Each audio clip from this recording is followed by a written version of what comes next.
have a tremendous amount of hope because I'm a believer in Jesus Christ who was raised from the dead. And I believe he's alive right now. My wife is already in heaven. I look forward to seeing her definitely in the near future because I'm 92 now, and I know that my time is limited on this earth, but I have tremendous hope in the fact I'll be in the future life, and I'll be there because of what Jesus Christ did for me on the cross and by the resurrection. And this gives me a great deal of hope.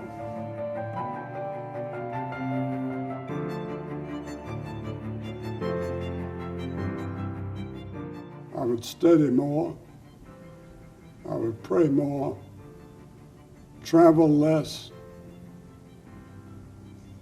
take less speaking engagements. I took too many of them in too many places around the world.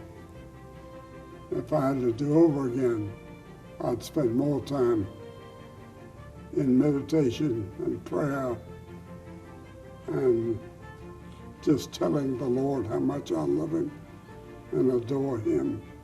And I'm looking forward to the time we're going to spend together for eternity.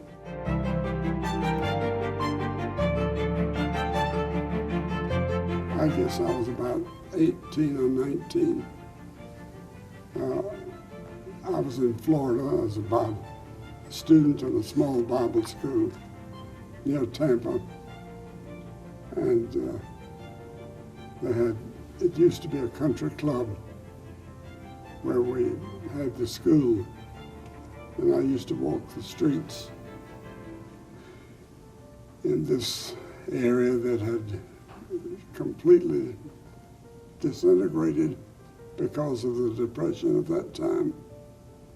And I would pray, and I would ask God for a direction for my life and for the genuine purpose of my life.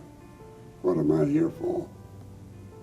And one night, I was out on the 18th green, lying there beside the green in the moonlight and the palm trees. And the Lord seemed to call me and say that I was to preach the gospel. And from that time on, I began to prepare. By preparation, I mean I began to read books that would contribute to what I would say in the years to come. And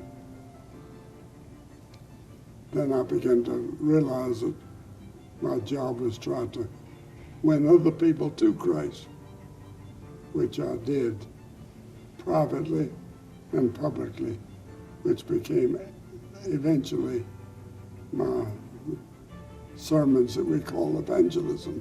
Spend more time in study and prayer.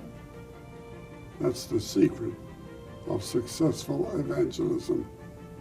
If you neglect that, you've neglected the very heart of God's call to you.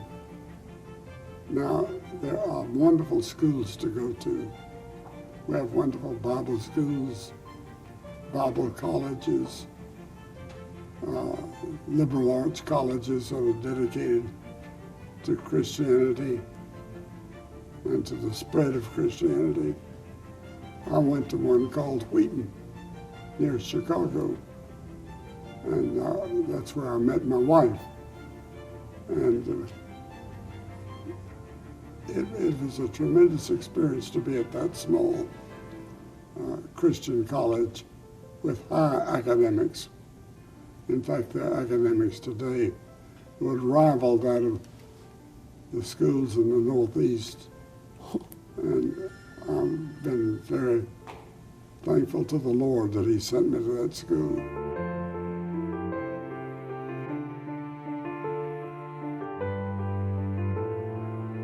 '41, I've known he became one of my best friends, and we became very close friends. And I was with him on very special occasions and spent several times at the White House with him.